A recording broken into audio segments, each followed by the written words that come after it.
Dr. Victor Louis Antoine, economist from LIBA, Mrs. Rajeshwari Menon, Mr. Bhavani Shankar, Dr. Thomas Franco, Rajendra Dev,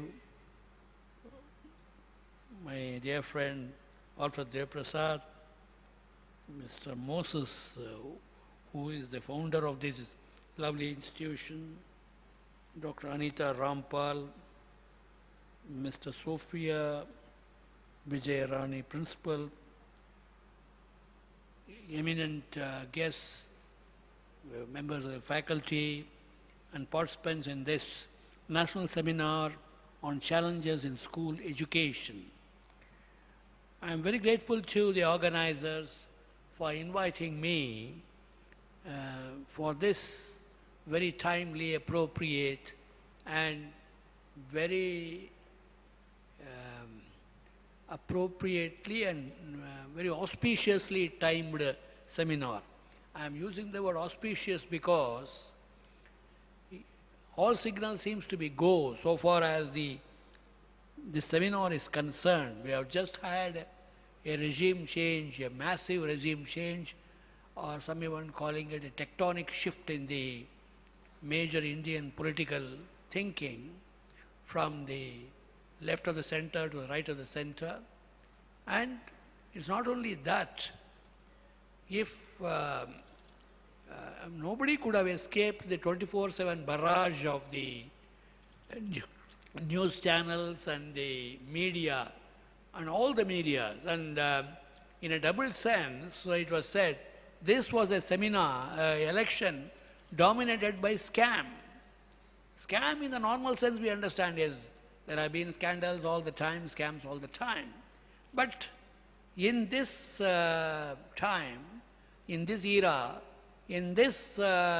of what's called the knowledge economy or the information technology, when you say that this is an election dominated by scam, it has a different meaning. Scam stands for, S is for the social media, C for the cloud computing, A for analytics, and M for the mobility in communication.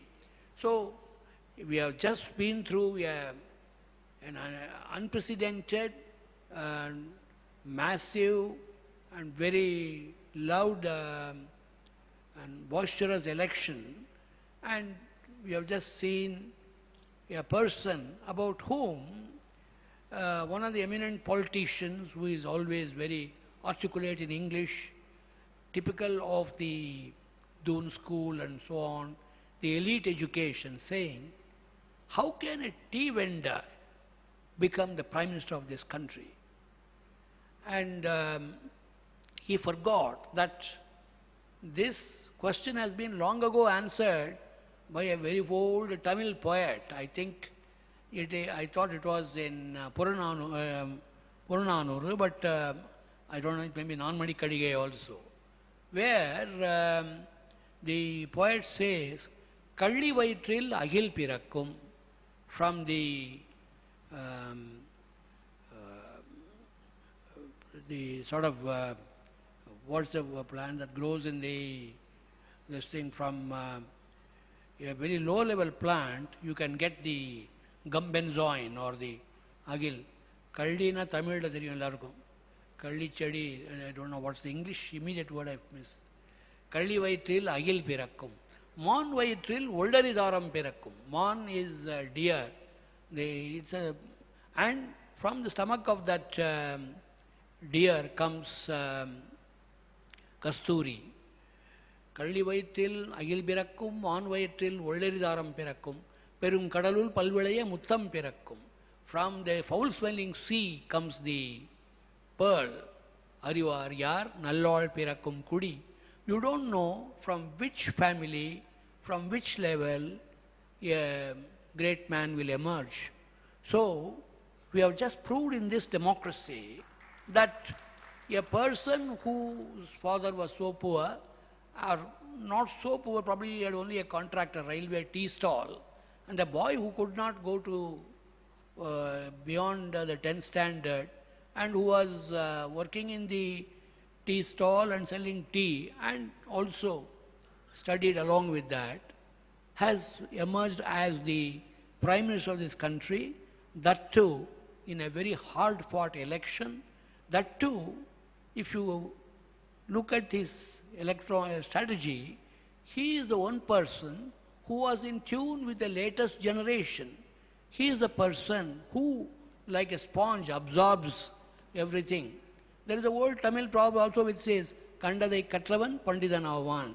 In fact, I have been telling all my friends in the IAS and all those who are outside the IAS, who are wondering how is these IAS fellows who are supposed to be generalists are able to manage different challenges. In my own life, I have been in the Department of Atomic Energy. I'm a student of chemistry, but I've also handled the Home Ministry, law and order, communal riots.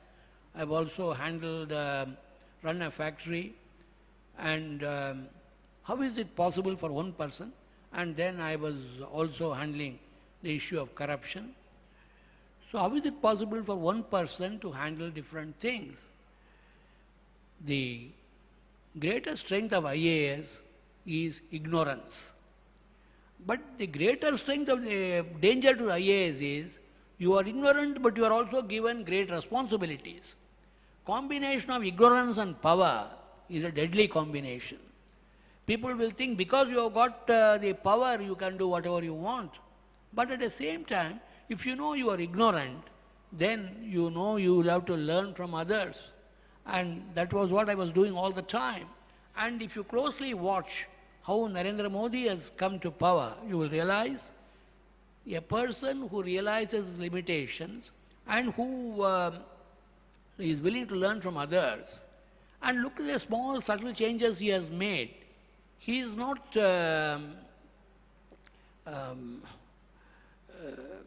very fluent in English.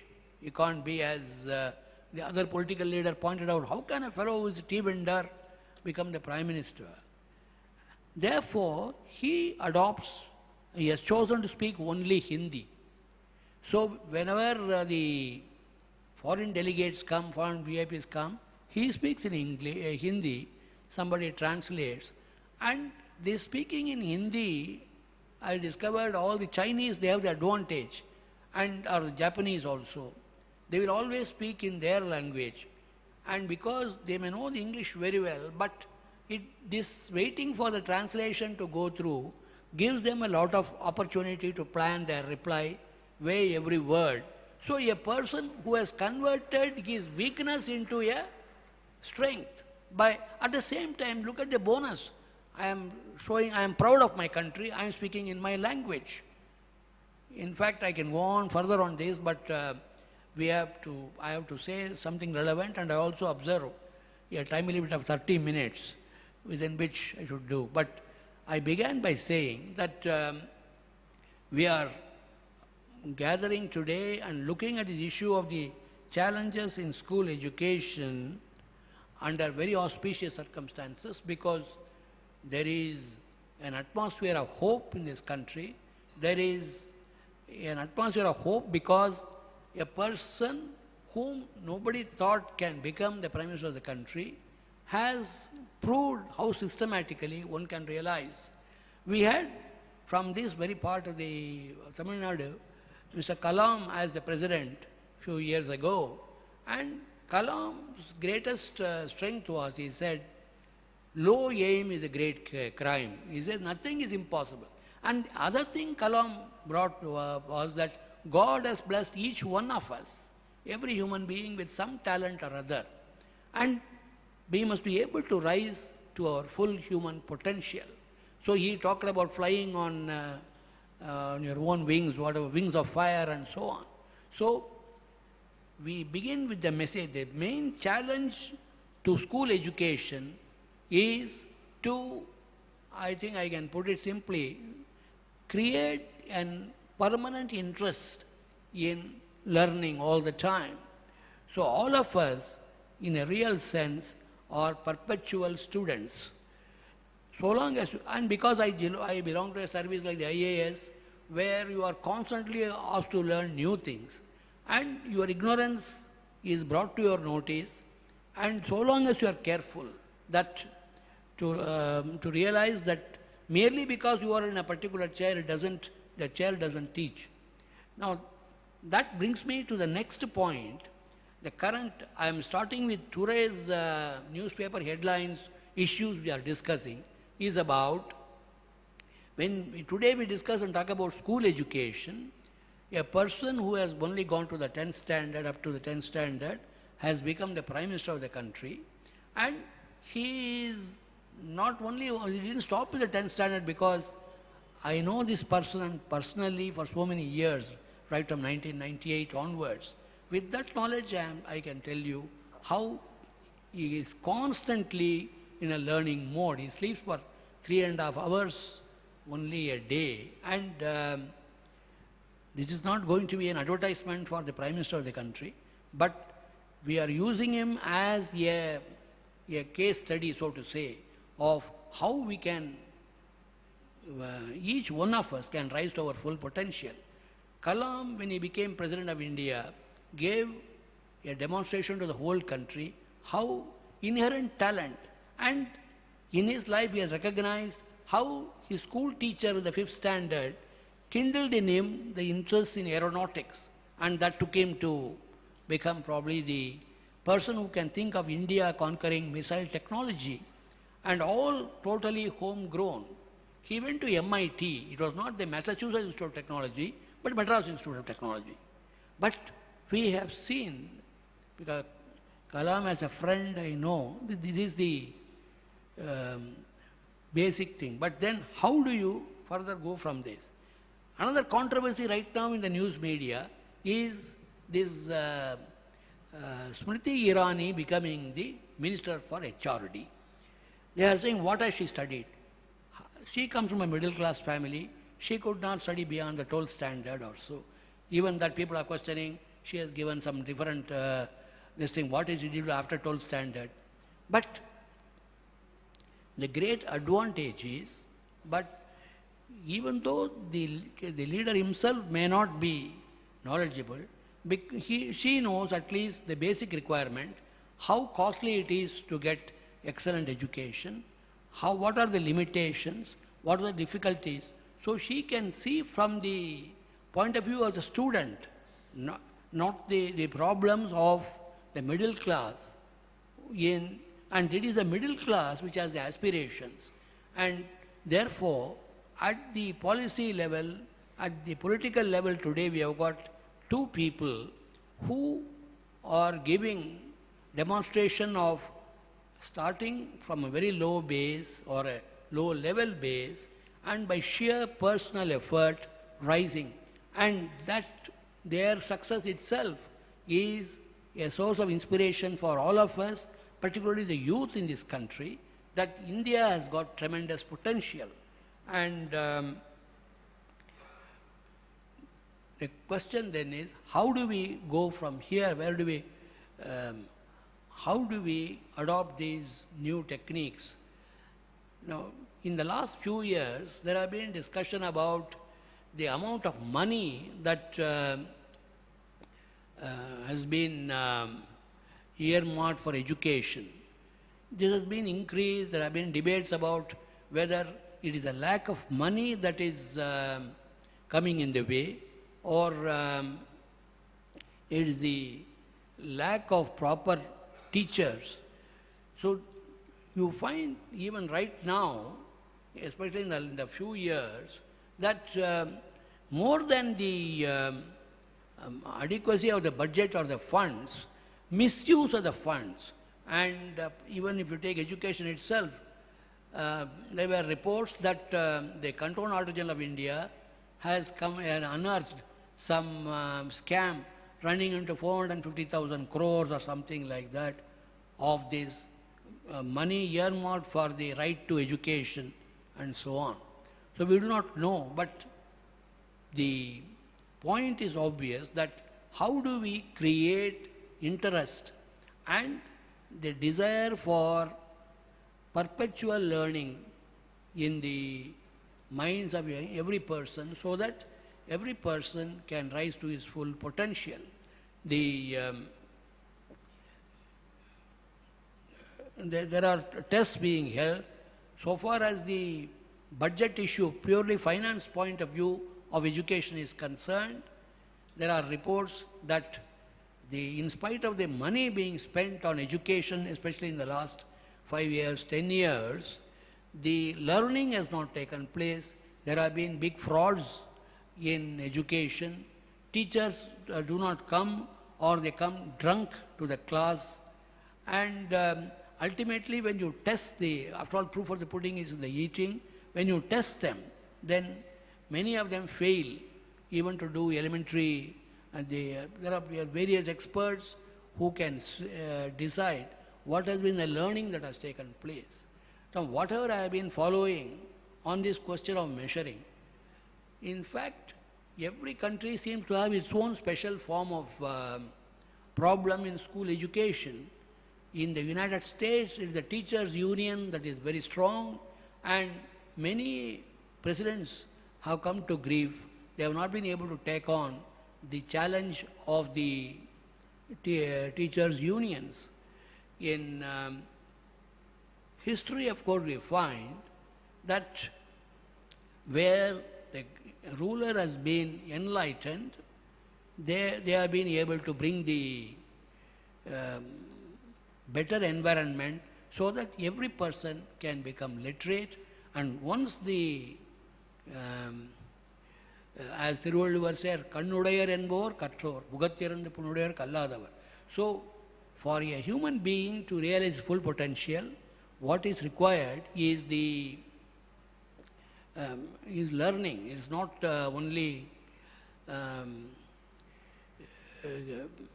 literary learning, but also the capacity. And we are living in this age of computers, and Tamil we call it Kanini or something.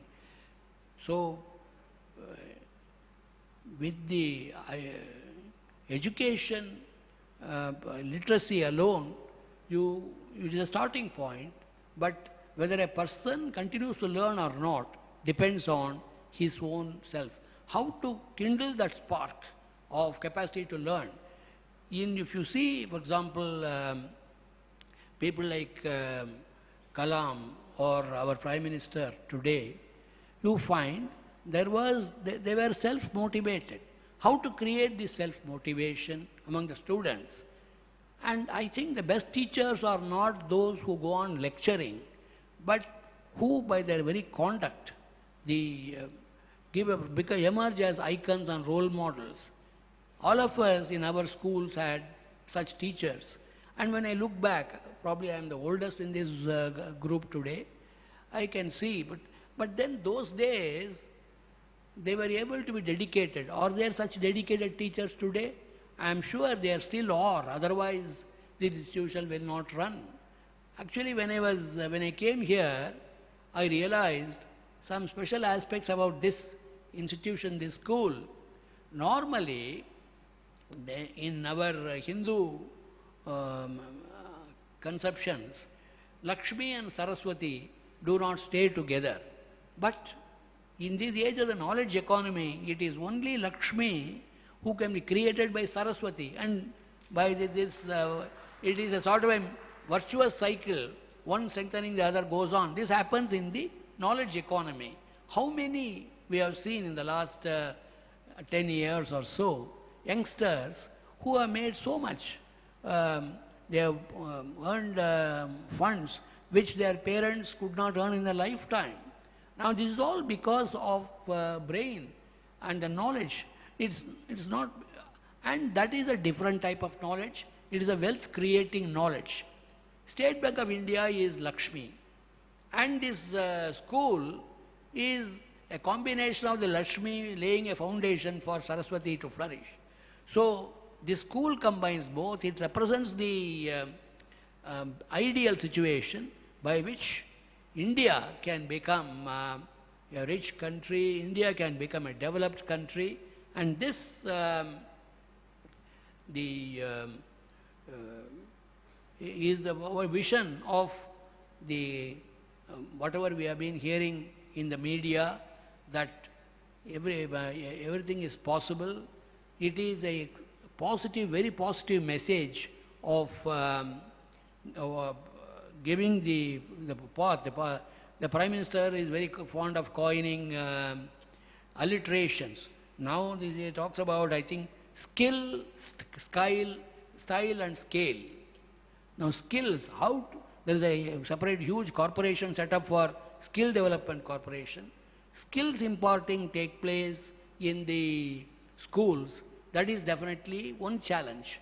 How to impart skill to students, basic skill of learning the 3 R's, plus also today the modern computer technology, plus new eras of horizons of knowledge exploring, how to do that. That is skill imparting is the one aspect. But is mere skill imparting enough? There is another dimension which we have been very vigorously reminded of in the last, particularly elections, particularly the national debate in this country. I began with the scams and indicated how the original, traditional type of scams are those relating to corruption. Corruption is lack of integrity. This integrity can be intellectual integrity, financial integrity and moral integrity. In fact, we seem to be lacking integrity in all areas. How to ensure that integrity becomes part of the education process of skill imparting?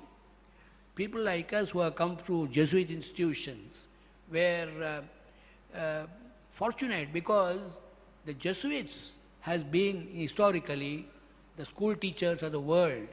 In fact, it is they who went to different countries at a great risk to themselves and brought the light of knowledge. The college from which I come from, Loyola College, our motto is Luceat Lux Vestra. So Lux, L-U-X, so people used to joke, Lux washes clothes best or something people used to say. But Lux is light. I mean, so Luceat Lux Vestra is the spirit of Society of Jesus, and that has proved over time. And today in this knowledge economy, we are all the time realizing, and today we have got a Prime Minister who says, what we want is, people used to say that we have got huge population. When I was young, population was considered as a problem. But today, population is considered as an opportunity. But this demographic dividend will become a demographic nightmare if these youngsters are not given the right type of skills which will make them productive, skills will make them continuously learning, because knowledge is changing all the time. And the pace of explosion of knowledge is so fast that unless one is alert, one may become history. In fact, you must create history or become part of the history. In a different sense, becoming part of the history can be a good sense that you achieve something. But if you are no longer relevant, then that is not good. So, ultimately, the challenge of the school education has been the eternal one. In fact, this again is the old Sanskrit sloka which says everything is possible. Tea vendors can become prime ministers. Boys, Kalam used to distribute newspapers in his village when he was a boy, when studying there in the Ramanathapuram area. He became President of India. Actually, this girl, Smriti Irani, he has not gone beyond the 12th standard, but she is the HRD minister today. So all this is possible. So that whole sloka says, Amantram Aksharam Nasti. It is not Om, that is the only mantra. You see, there are people who write long books about what is the meaning of Om, the 3 letters. So, Amantram Aksharam, it is not only that one Om that can become mantra, every letter can be made into a mantra. In fact, Valmiki, who wrote Ramayana, was a hunter by name, and he could not even say Rama. So Narada told him, you can't say Rama, you know these trees, look at them, so go on say Mara, Mara, Mara, and if you go on repeating it, it becomes Rama, you see. Amantra, every letter can be made into a mantra. Amantram aksharam nasti. Nasti moolam anaushadam. You see in our Ayurveda, every root has got a medicine. In Tamil we have got a corrupted Padamuri called Ayaram Vera Konam Aravedya. Vera Konam illa Vera Konam. Roots, every root. Mulika. Amantram aksharam nasti. Nasti moolam anaushadam. Everything. Ayogyo purusho nasti. Ayogya in Tamil means a characterless person. But in Sanskrit, ayogya means not fit. Yogya is fit. So nobody is unfit. If nobody is unfit, how can so many people are so incompetent? That means they have not been trained, they have not been taught, they have not been inspired to make themselves fit. How to become fit? Ayogyo purusho nasti. So, amantram aksharam nasti. Every letter can be made into a mantra. Nasti moolam anaushadam. Every root can be made into a medicine. Amantram aksharam nasti, nasti moolam anaushadam. Ayogyo purusho nasti. And unfit persons are not there. Then what is lacking? Yojagas tatra durlabaha. The yojagas, the visionaries, the leaders, the teachers, the skill importers, the schools, the organization that can make this three challenge of skill development along with value importing, these are very rare. So, I think that has been the eternal challenge in education of schools.